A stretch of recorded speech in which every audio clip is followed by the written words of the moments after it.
बिस्मिल्लाहिर्रहमानिर्रहीम। 2-3 दिन हुए आयशा नामी एक लड़की का वीडियो जो उसने ख़ुदकुशी से पहले रिकॉर्ड किया था वो वायरल हुआ। उसने पूरी दुनिया के दर्दमंद और हसास लोगों के दिलो दिमाग को झिझोड़ कर रख दिया। अगले ही दिन मुझे एक सफ़र पर निकलना था, तो फौरी तौर पर मैं कोई बयान जारी नहीं कर सका, लेकिन लोगों का मुसलसल तकाज़ा रहा कि मैं भी इस सिलसिले में कुछ अर्ज़ करूं। बहुत से लोग इस बारे में बहुत अच्छी और मुफीद बातें कह भी चुके हैं। बहरहाल एक ज़िम्मेदारी की अदायगी की नीयत से मैं इस वक्त कुछ अर्ज़ करने की कोशिश करूँगा। मैं कुछ बातें अपनी कौम की बेटियों को मुखातब करके कहूँगा, कुछ नौजवानों से दिल की कुछ बात कहूँगा और कुछ माँ बाप से, वालिदैन से। बच्चियों, मेरी अज़ीज़ बच्चियों,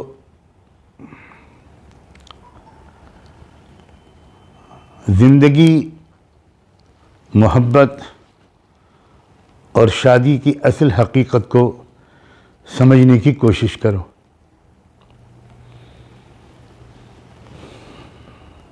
नौजवानी की उम्र बहुत पुख्ता समझ की नहीं होती। समझदारी पर ख्वाहिशात का, जज्बात का, रोमांटिक सोच का गलबा होता है। ये लड़के का भी यही हाल है और लड़की का भी। और मैं तो ये समझता हूँ कि इसके पीछे भी खुदा की एक बड़ी खूबसूरत प्लानिंग होती है, इसलिए कि शादी की असल हकीकत और शादी के बाद पड़ने वाली ज़बरदस्त ज़िम्मेदारियों की असल हकीकत और उसका बोझ अगर लड़की और लड़के के समझ में आ जाए तो शायद कोई लड़का और कोई लड़की शादी करने की हिम्मत न करे। और शादी नहीं होगी तो इंसानी आबादी कैसे बढ़ेगी, इंसानी नस्ल कैसे चलेगी, ख़ानदान कैसे वजूद में आएंगे। बग़ैर शादी के नाजायज़ रिश्तों से जो बच्चे पैदा होते हैं वो तो खुद रौ घास की तरह होते हैं, और जो माँ बाप की गोद में बच्चे पलते हैं वो अगर माँ बाप तरबियत का सलीक़ा जानते हैं तो वो खूबसूरत चमन वजूद में आता है। जैसे वो चमन जिसे माली रोज़ाना देखभाल करता है, खाद और पानी देता है, कैंची लगाता है, तराश खराश करता है, तो एक खूबसूरत चमन बनता है। और जिन पौधों की कोई देखरेख करने वाला नहीं होता वो धीरे धीरे एक जंगल बन जाता। तो मेरी अजीज़ बच्चियों, खुदा के लिए ये बात समझो कि रोमांस ज़िंदगी की पूरी सच्चाई नहीं है। और जिन बातों को तुम फिल्मों में देखती हो, नॉवेल्स में पढ़ती हो, आमतौर पर वो ज़िंदगी की सही तस्वीर नहीं पेश करते। और ये बहुत सी ख़ुदकुशियाँ, फांसी का फंदा लगा लेना, जहर खा लेना, नदी में कूद जाना, इस तरह के जो एडवेंचर्स हमारे नौजवान लड़के और लड़कियां करते हैं, उसमें बहुत बड़ा दखल उन फिल्मों का भी होता है जिसमें वो आशिक और माशूक की नाकाम मोहब्बतों के नतीजे में ख़ुदकुशियाँ दिखाकर इन ख़ुदकुशियों को, इन सुसाइड्स को ग्लोरीफाई करते हैं और एक एडवेंचर बनाकर पेश करते हैं।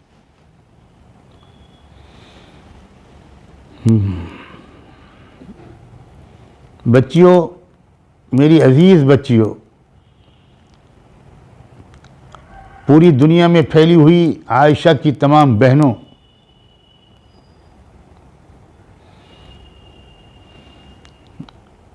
ये हुस्न और इश्क ज़िंदगी और शादी का सिर्फ एक छोटा सा हिस्सा है। थोड़ा सा टेस्ट पैदा करना, अट्रैक्शन पैदा करना इसका मशक, इसका मकसद है, इससे ज़्यादा कुछ नहीं।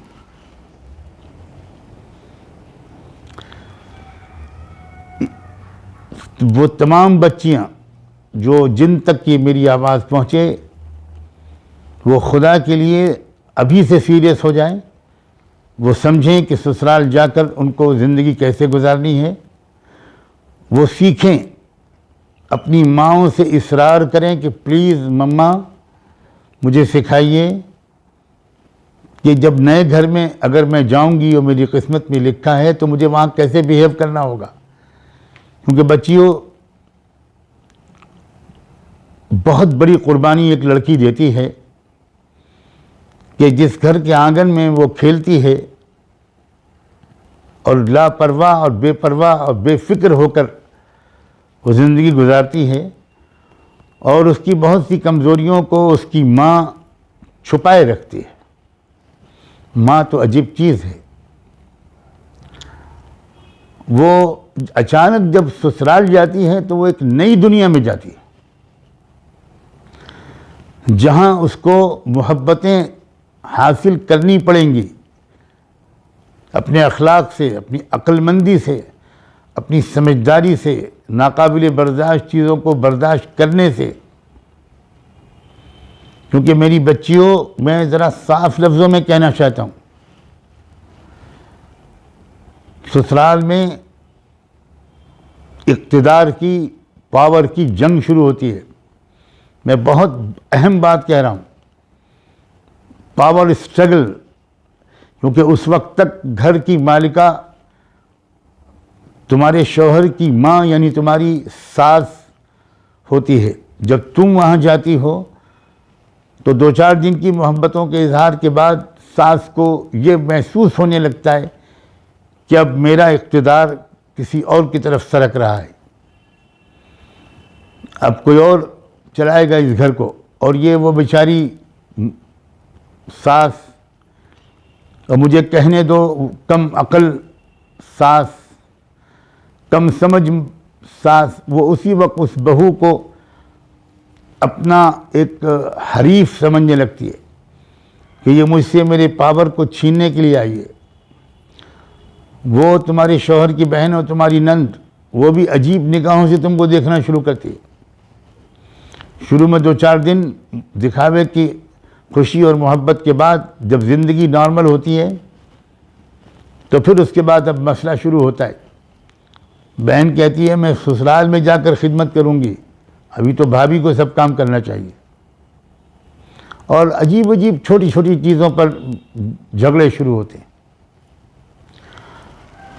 और अगर मेरी बेटियों, खुदा न खास्ता तुम्हारी आदत स्कूल कॉलेज के माहौल की वजह से कुछ अजनबी लड़कों से चैटिंग की, फ्रेंडशिप की आदत पड़ गई थी, तो फिर बहुत सी बच्चियां वो होती हैं कि शादी के बाद भी वो इस सिलसिले को जारी रखती हैं। और हमारा समाज ऐसा है, और क्यों ऐसा है मैं ज़्यादा टाइम नहीं लूँगा वरना इस पर भी रोशनी डालता कि गलती चाहे लड़के की हो, सज़ा लड़की ही को भुगतनी पड़ती है।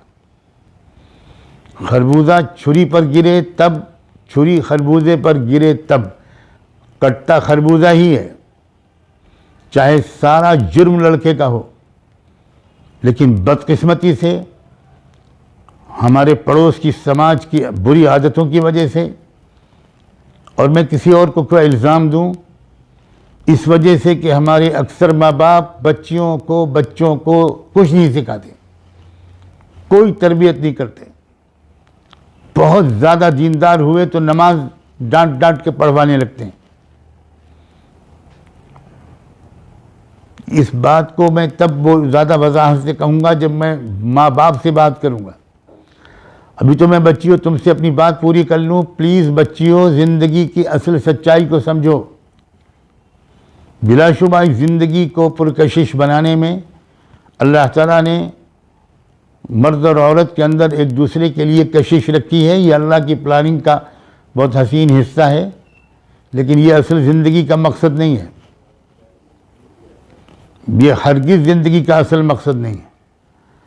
ये तो ज़िंदगी की थकान को हल्का करने और ज़िम्मेदारियों को अदायगी में थोड़ी मदद करने के लिए, थोड़ा रिलैक्स हो जाएं और फिर नए सिरे से नया दिन शुरू करें, नए हौसले और नए इरादे के साथ। असल ज़िंदगी का मकासद कुछ और हैं। तो बच्चियों, प्लीज़ बच्चियों, इस बात को समझो। इसके लिए अच्छी अच्छी किताबों का मुताला करो जो ज़िंदगी का फ़न सिखाएं, जो आर्ट ऑफ लिविंग सिखाएं। और इस्लाम दरअसल ज़िंदगी गुजारने के फ़न का नाम है। इस्लाम खाली बुर्का ओढ़ने और खाली दाढ़ी रखने और टोपी कुर्ता पजामा पहनने और नमाज पढ़ लेने का नाम नहीं है।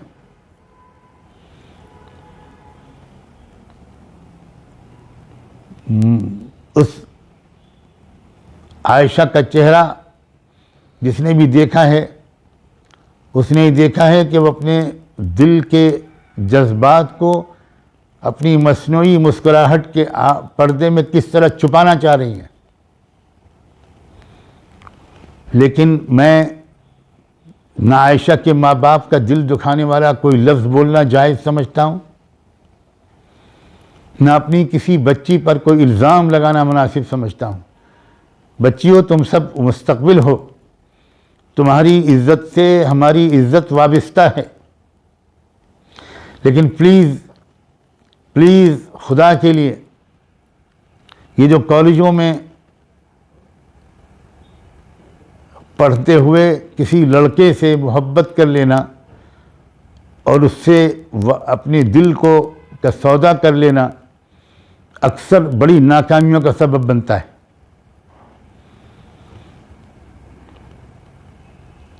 तुम नहीं समझती कि वो लड़का जो तुमको हाई हेलो कर रहा है, जो तुमको आई लव यू और आई मिस यू के मैसेजेस भेज रहा है, उसका कैरेक्टर क्या है। आजकल के कितने ही लोग हैं जो अपनी सिक्योरिटी से कहते हैं कि ज़रा एक लेटर टाइप करो, फिर वो एक लेटर डिक्टेट करना शुरू करते हैं और dearest and nearest one to me यहाँ इस तरह एड्रेस करते हैं। और वो उसकी सिक्योरिटी अगर लड़की होती है तो वो रश करती है कि हमारे बॉस, हमारे सर को जिस लड़की से मोहब्बत और प्यार है वो कितनी खुशनसीब है।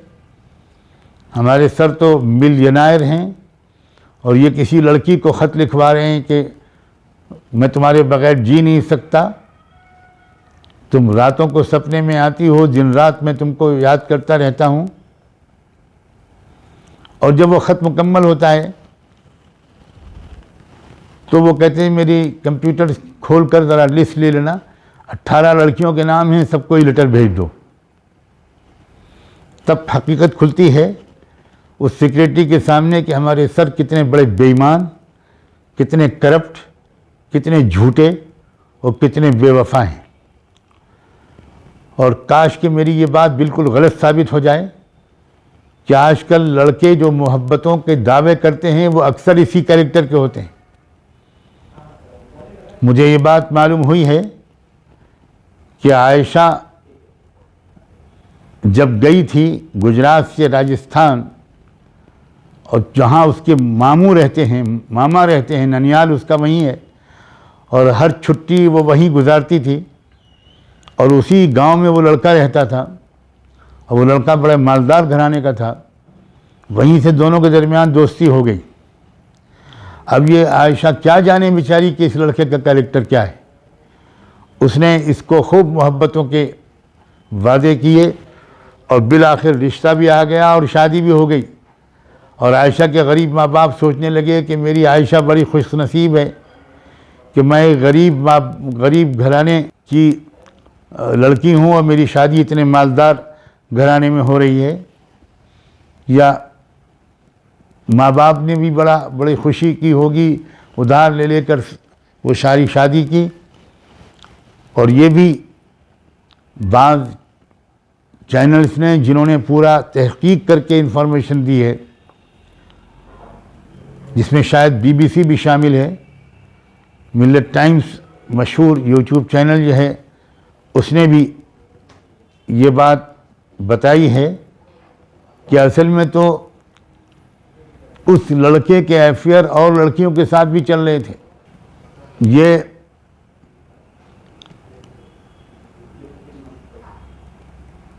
बहुत बड़ी वजह थी उस लड़की के गम और सदमे की। यहाँ तक पता चला है कि वो आरिफ जो उसका शौहर है, वो अपनी बीवी को मेंटली टॉर्चर करने के लिए उसके सामने अपनी दूसरी दोस्त लड़कियों से वीडियो कॉल करता था। बहरहाल बच्चियों, तुम्हें खुदा करे कि ऐसी तरबियत मिले, तुम इतनी मेंटली स्ट्रांग हो, पहले से मेंटली प्रिपेयर्ड हो कि तुमको कैसे इन हालात में अगर तुम फंसी तो कैसे तुमको इसका मुकाबला करना है। यकीनन अगर आयशा को ऐसी तरबियत मिली होती, उसको इस तरह एजुकेट किया गया होता, तो वो ये कदम कभी ना उठाती।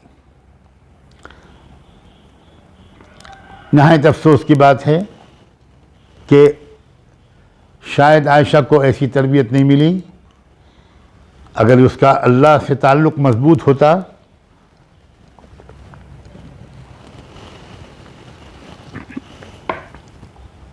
और अपने दिल के गमों को वह अल्लाह के सामने रखने की आदत उसकी होती, सजदे में गिर कर दुआएं मांगती, तो कुछ और बहुत कुछ बेहतर हो सकता था। बहरहाल जो होना था वो हो गया। बच्चियों, इस्लाम को समझो, इस्लाम को जियो। Please understand Islam, please live Islam, please enjoy Islam. और ये मत समझना कि इस्लाम खाली नमाज रोज़े का नाम है। हर किस्म के हालात का मुकाबला करने का फ़न सिखाता है इस्लाम, सेल्फ़ कॉन्फिडेंस सिखाता है इस्लाम, मैच्योरिटी देता है, अक्ल की पुख्तगी सिखाता है इस्लाम, और न जाने क्या क्या गोशे हैं इस्लाम के। इसलिए बच्चियों, इस्लाम को समझो, इस्लाम की किताबों को पढ़ो, इस्लाम की तारीख़ की लाखों और करोड़ों कामयाब औरतों की लाइफ हिस्ट्री को पढ़ो, और अपने इर्द गिर्द किसी अच्छी मुस्लिम समझदार खातून को भी अपना उस्ताद बनाओ, वगैरह वगैरह। ये मेरी गुजारिशात, ये मेरे मोहब्बत भरे मशवरे बच्चियों के लिए। बात बहुत लंबी ना हो जाए, इसलिए मैं अब बच्चों से कुछ कहना चाहता हूँ, नौजवान लड़कों से। ए मेरे अजीज़ नौजवान बच्चों, मुल्क और मिल्लत का तुम मुस्तकबिल हो। तुम ज़रा सोचो कि तुमसे बहुत कम उम्र के लड़कों ने इंसानी समाज में कैसी ज़बरदस्त मुफीद खिदमात अंजाम दी हैं। उन्होंने मुल्क फ़तेह कर डाले, मज़लूमों को इंसाफ दिलाया, बहुत बड़े बड़े कारनामे अंजाम दिए। और एक तुम हो कि सिवाय लैला मजनू के तुमको कुछ पता ही नहीं है। बच्चों, ये बहुत ही पस्त सतह है। अपनी सोच को बुलंद करो, पाकीज़ा बनाओ अपने सोच को, अपनी निगाहों को पाकीज़ा बनाओ, वफ़ादार रहो। कुरान ने ऐलान किया है कि जो पाक दामन होगा उसको पाक दामन शरीक हयात मिलेगी, और जो पाक दामन होगी उसको पाक दामन शरीक हयात मिलेगा। तो ये जो आजकल शादी से बहुत पहले रोमांस शुरू हो जाता है, इसके जो नतीजे निकलते हैं वो बहुत ख़राब निकलते हैं।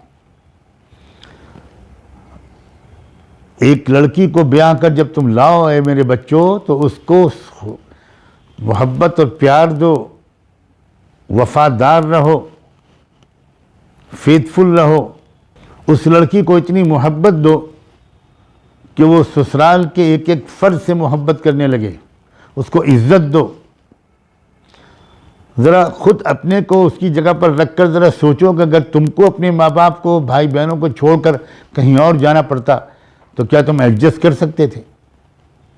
ये तो लड़कियों के अंदर अल्लाह ताला ने एक ऐसा मादा रखा है कि वो उनमें से अक्सर एडजस्ट करती हैं, बहुत कुछ बर्दाश्त करती हैं, और आसपास के लोगों को भी अंदाज़ा नहीं होता कि बहुत सी नाकाबिल बर्दाश्त चीज़ों को ये बर्दाश्त कर रही है। लड़कों, तुम्हें तुम्हारे करने के और काम हैं। क्या तुम्हें आसपास की फैली हुई गरीबी दिखाई नहीं देती? तुम अपने दिलो दिमाग को उन गरीबों की खिदमत में थोड़ा सा लगा दो। हफ्ते में एक दिन, 24 घंटे में 2 घंटे किसी गरीब के दुख दर्द को बांटने में लगाओ, तो बहुत बाजारी किस्म की, घटिया किस्म की बातों के सोचने के लिए तुम्हारे दिमाग में कोई जगह ही बाकी नहीं रहेगी। तुम्हारा कद ऊंचा होगा, तुमको रूहानी खुशी मिलेगी, और रूहानी खुशी जिसको मिलती है उसको किसी लव करने की और नाजायज़ मोहब्बतों की ज़रूरत नहीं पड़ती। ए लड़कों, जब तुम्हारी शादी हो तो माँ बाप का इंतखाब हो, और अभी मैं माँ बाप से भी कहूँगा इंशाअल्लाह कि इंतखाब में किस चीज़ का ख्याल रखा करें। तो उस लड़की को प्यार दो, मोहब्बत दो, उसको ये एहसास दिलाओ कि वाकई सच कहा था रहमत दो आलम सल्लल्लाहु अलैहि वसल्लम ने कि अगर मैं खुदा के सिवा बंदियों को किसी और के सामने सजदारेज़ होने की इजाज़त दे सकता तो मैं बीवियों से कहता कि अपने शौहरों को सजदा किया करो। अल्लाह अकबर। आखिरी दर्जे का लफ्ज़ बोल दिया है अल्लाह के रसूल ने एक शौहर की अज़मत बयान करने के लिए। लेकिन शौहर अपने आप को इस लायक तो साबित करे, तुम्हारा ये मुकाम, लेकिन तुम्हारा जब ये मुकाम है तो तुम खुदा की तरह रऊफ़ुर रहीम तो बनो, वदूद तो बनो, मोहब्बत को प्यार करने वाला, करीम तो बनो, गफूर तो बनो, माफ़ करने वाला। एक खुदाबंदी सिफ़ात जो बंदों के अंदर आ सकती हैं, उसकी झलक वो अपने अंदर लाओ तो यकीनन बीवियां तुम्हारी बंदगी करने लगेंगी। ऐसा प्यार मोहब्बत वाला माहौल अपने घरों में बनाओ बच्चों। काश के आरिफान तक भी ये बात पहुँचे और उसको अपनी गलतियों पर शर्मिंदगी हो। मैं उस पर भी कोई सख्त लफ्ज़ नहीं बोलना चाहता, वो भी हमारी कौम का एक बच्चा है, एक नौजवान है, ज़रा सी गलती उससे हुई, और वो भी इसलिए हुई कि शायद उसको सही तरबियत नहीं मिली। अब अल्लाह जाने कहाँ होगा, पुलिस कस्टडी में है या जुडिशल कस्टडी में है, जेल में है। उस तक किसी तरह ये मेरा पैगाम पहुँचे कि अब भी वो अल्लाह से माफ़ी मांग ले, वो रो रो कर अल्लाह से माफ़ी मांगे, अल्लाह से वादा करे, तौबा करे, और अल्लाह से कहे कि अल्लाह मेरे पैगाम को, मेरी शर्मिंदगी को मेरी मज़लूम बीवी आयशा तक पहुंचा दीजिए, और उसके दिल में भी डाल दीजिए कि आखिरत में वो मुझे माफ़ कर दे। और प्लीज़ ए आरिफ, अपनी ज़िंदगी को अब बदल डालो, अब बदल डालो मेरे प्यारे नौजवान, अब बदल डालो। हो गई गलती, गलती इंसानों से होती है, और अच्छी खासी शायद संगीन गलती हुई, लेकिन एतराफ़ कर लो, माफ़ी मांग लो, तौबा कर लो, अपने को करेक्ट करने का वादा कर लो, और जो तुमको सोसाइटी और घर से अलग कहीं जेल में कुछ दिन रहना पड़े तो इसको अपनी रिफॉर्म का एक बेहतरीन मौका समझो, अपने आप को बिल्कुल बदल डालो। हज़ारों लोग हैं जो जेल से निकल कर बाहर आते हैं तो बिल्कुल बदले हुए इंसान होते हैं, तुम भी ऐसा कर सकते हो। आरिफ और उसके घर के तमीर सभी लोगों को मेरा सलाम पहुँचे।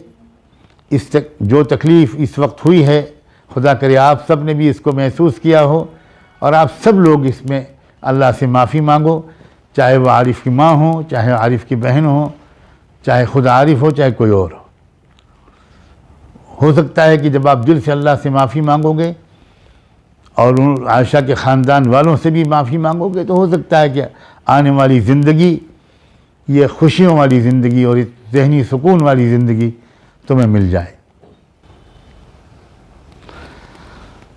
अपने बेटों से, नौजवानों से एक बात और कहना चाहता हूँ। बच्चों, तुमने कभी सोचा कि ये जहेज़ की जो लानत है ये तुम कैसे कबूल कर लेते हो? तुम्हारी गैरत कैसे गवारा करती है कि माँ बाप से नाज़ों पाली बेटी भी तुम लो और उसके बाद उनके ऊपर लाखों का जहेज़ का भी बोझ डालो, मुतालबे करो, इसरार करो, प्रेशर डालो, धमकियां दो। ला हौल वला कुव्वत इल्ला बिल्लाह। कितनी जलील और मुझे माफ़ कर देना कमीनेपन की अलामत है। अगर तुम इतने ही गरीब और मुफलिस हो, यतीम और नादार हो कि तुम अपने घर में खाने का डिनर सेट नहीं ला सकते, टी सेट नहीं ला सकते, बिस्तर का इंतज़ाम नहीं कर सकते, पंखे या फ्रिज का और कूलर का इंतज़ाम नहीं कर सकते, तो तुम शादी करने के बजाय इलाज करो। तुम्हें शर्म नहीं आती कि तुम लड़की के माँ बाप से भीख मांगते हो? ये बदतरीन दर्जे की फ़कीरी नहीं, ये डाका है, डाका। गरीब माँ बाप भी लाखों का कर्जा लेकर, सूदी उधार कर्जा लेकर, वो बेचारे अपनी जान पर खेलकर बच्चियों को रुखसत करके तुम्हारी लालच को पूरा करते हैं। अगर तुम मर्द हो तो तुमको साफ लफ्ज़ों में कहना चाहिए, अपने माँ बाप से भी कहलवाओ और ख़ुद कहो डायरेक्ट लड़की के बाप से कि आप बेटी दे रहे हैं, बड़ा एहसान कर रहे हैं, मैं कुछ भी कबूल नहीं करूँगा।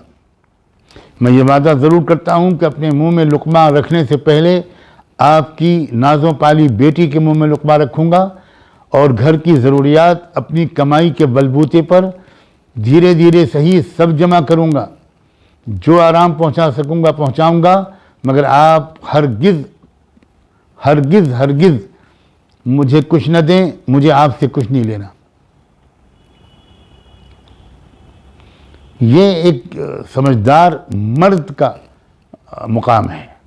ये मर्दानगी के ख़िलाफ़ बात है कि तुम ज़ुबान क़ाल या ज़ुबान हाल से हाथ फैलाओ और दामन फैलाकर भीख मांगो और बेचारी न दे सके वो तो तुम उनको डराओ धमकाओ। बहुत बुरी बात है। आयशा के इस वाक़े के हवाले से खुदा करे कि पूरी कौम के तमाम नौजवानों के अंदर ये लहर दौड़ जाए और अपने माँ बाप से ज़िद करें कि मैं जहेज़ नहीं लूँगा। और मैं ये बात भी जानता हूँ कि जहेज़ लेने की लालच लड़के में जितनी होती है उससे कुछ ज़्यादा ही लड़के के माँ बाप के जहन में होती है। ये बिल्कुल गलत बात है। तौबा कर लेना चाहिए सारे नौजवानों को और कौम के नौजवान ये ऐलान कर दें, जिनकी अब तक शादियां नहीं हुई, ख़ास तौर पर वो ऐलान करें कि हम जहेज़ नहीं लेंगे। मुतालबा तो दूर की बात है, हम कबूल ही नहीं करेंगे। हम अपने घर को खुद सजाएंगे, शादी से पहले जितना सजा सकेंगे सजा लेंगे और शादी के बाद धीरे धीरे कमियों को दूर कर देंगे। ये बात भी हम अपने नौजवानों से उनकी बहुत मोहब्बत के साथ और उनकी खैरख्वाही के जज्बे से कहना चाहता हूँ। मुझे उम्मीद है मेरे बच्चे इस बात पर भी ख़ास तवज्जो देंगे। और अब मैं कुछ बातें माँ बाप से कहना चाहता हूँ। आपने देखा अपनी औलाद की तरबियत न देने का क्या अंजाम हो सकता है। आरिफ के माँ बाप ने भी आरिफ को नहीं कुछ सिखाया, वो नहीं सिखाया जो सिखाना चाहिए था गालिबन, और उसका अंजाम देखिए कि आरिफ किस के बेचारे से वो किस रास्ते पर चल पड़ा। आयशा के माँ बाप से भी ये गलती हुई कि आयशा को भी उन्होंने वो तरबियत नहीं दी, वरना वो ऐसा फ़ैसला बिल्कुल न करती, वो हिम्मत के साथ मुकाबला करती। यही बातें मैं माँ बाप से कहना चाहता हूँ, अपने बच्चों और बच्चियों को इस्लाम सिखाओ। मैं नहीं कहता कि उनको तुम आलिम बनाओ, मौलवी बनाओ, मैं नहीं कहता, उनको अच्छा इंसान बनाओ, उनकी ज़िंदगी की ऊंच नीच सिखाओ। ख़ास तौर पर इस वक्त इस ज़माने में अल्लाह अकबर, बेहयाई, बेपर्दगी, फहाशी और यानियत, बड़े बड़े गुनाह, बेराह रवी, ये तो इसका तो एक आलमी वबा है, एपिडेमिक नहीं पेंडेमिक है। और हम और आप नहीं देख रहे कि एक आलमी वबा फैली कोरोना वायरस के नाम से, तो उससे अपने को और अपने बच्चों को और हर एक को बचाने के लिए क्या क्या करना पड़ रहा है। मास्क लगाओ, डिस्टेंस रखो, नमाज में भी खड़े हो तो सोशल डिस्टेंसिंग के साथ खड़े हो, हाथ न मिलाओ, फासला रखो, दूर रहो, एहतियात करो, हर उल्टी चीज़ मत खाओ। कमाल है, एक जिस्म को बीमार डाल देने वाली पेंडेमिक से तो इतनी एहतियातें, और इंसान के कैरेक्टर को बर्बाद करके उसको जहन्नम में डलवा देने वाली चीज़ों से कोई एहतियात नहीं। आप सोचो, यही तो एहतियातें करवाता है इस्लाम।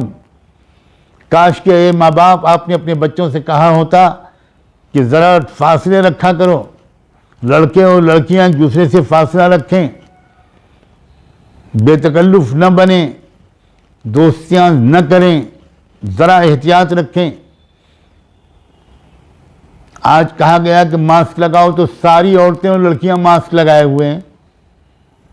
यही तो इस्लाम कहता है कि भाई चेहरे को मास्क लगाओ, नकाब लगाओ, ढकोच में चेहरे को, इसलिए कि बैक्टीरियाज और वायरस फैले हुए हैं जिना और बदकारी के, बेहयाई और बेहूदगी के, माँ बाप के खिलाफ बगावत के, न जाने कैसे कैसे जर्म्स और बैक्टीरियाज फैले हुए हैं। इनसे अपने को बचाने के लिए मास्क लगाओ, तकवे का मास्क लगाओ, इल्म का, समझदारी का मास्क लगाओ। मगर ये तरबियत माँ बाप अपने बच्चों की नहीं कर रहे हैं, भेज देते हैं उनको को एजुकेशन में। उनके पास मोबाइल भी होता है, उनका इंटरनेट का भी मसला है, वो किससे बात कर रहे हैं, किससे दोस्ती कर रहे हैं, क्या बात कर रहे हैं, कुछ खबर नहीं। इस पैंडेमिक ने एक बात याद दिलाई है कि एक छोटे से कीड़े से बचने के लिए पूरी दुनिया कैसी कैसी तदबीरें कर रही है, और फिर भी क्या नतीजा निकल रहा है। तो वो जो बेहयाई की तहजीब, बेपर्दगी की तहजीब, बदअखलाक़ी वगैरह वगैरह की जो बद तहजीब कहना चाहिए उसको, उसके जो billions and billions and billions viruses हर तरफ घूम रहे हैं। ऐ माँ बाप, ऐ वालिदैन, अपने बच्चों को उससे बचाने की अनथक मेहनत करनी पड़ेगी, आपको निगरानी करनी पड़ेगी, तरबियत करनी पड़ेगी, एजुकेट करना पड़ेगा, और ज़िंदगी गुजारने का फ़न सिखाना पड़ेगा, और जो ख़तरात हैं उनसे आगाह करना पड़ेगा। माएँ अपनी बेटियों से खुलकर बात करें, बाप अपने बेटों से खुलकर बात करें। यह है तरबियत। और अफसोस ये है कि ये तरबियत शायद हमारे लाखों में कोई एक आध घर में मिलती होगी। कुछ घरों में नमाज रोज़े की तरबियत मिल जाती है, लेकिन बाप अपने बच्चों के साथ बैठकर खुलकर बात नहीं करता इन मसाइल पर। माँ अपनी बेटियों से खुलकर बात नहीं करती इन मसाइल पर कि बेटी अब तुम बालिग हो रही हो, अब क्या क्या अरमान तुम्हारे दिल में आएंगे, क्या क्या ख्वाब तुमको दिखाई पड़ेंगे, क्या क्या ख्वाहिशात तुम्हारे दिल में आएंगी। बेटा बेटी, इस पर ज़रा कंट्रोल रखना, चंद साल का सब्र करना, अल्लाह से चुपके चुपके दुआ मांगती रहना कि अल्लाह मुझको बहुत मोहब्बत करने वाला पाक दामन ज़िंदगी का साथी दे दीजिए। अब बाप को चाहिए कि यही बातें लड़कों से समझाए और ये कहे कि बेटा लड़कियों से दूर रहना, दोस्तियाँ मत करना, दामन को बचाए रखना, इसका अंजाम बहुत ख़राब होता है। ये बातें हैं माँ बाप जो बिल्कुल नहीं सिखा रहे। काश के ये आयशा का हादसा हर लड़की को भी समझदारी दे दे, चौकन्ना हो जाए हर लड़की, हर लड़का भी समझदार हो जाए, हर माँ बाप भी ज़रा चौकन्ना और होशियार और बेदार हो जाएं। बस मैं इन्हीं बातों पर अपनी इस बात को मुकम्मल करता हूँ। दिल चाहता है कि हर कच्चे पक्के घर में मुझ छोटे से बेहैसियत तालिब इल्म का ये मोहब्बत भरा पैगाम पहुँच जाए, हर बेटी भी सुन ले, हर बेटा भी सुन ले, हर माँ बाप भी सुन लें और इसकी स्पिरिट को अपने दिलो दिमाग में सजा लें। आप सबका बहुत बहुत शुक्रिया। और हो सके तो मेरे लिए भी और मेरे तमाम बच्चों और बच्चियों के लिए, मेरे पूरी फैमिली के लिए आप सब भी दुआओं का एहतिमाम करें। अस्सलामु अलैकुम व रहमतुल्लाहि व बरकातुहू।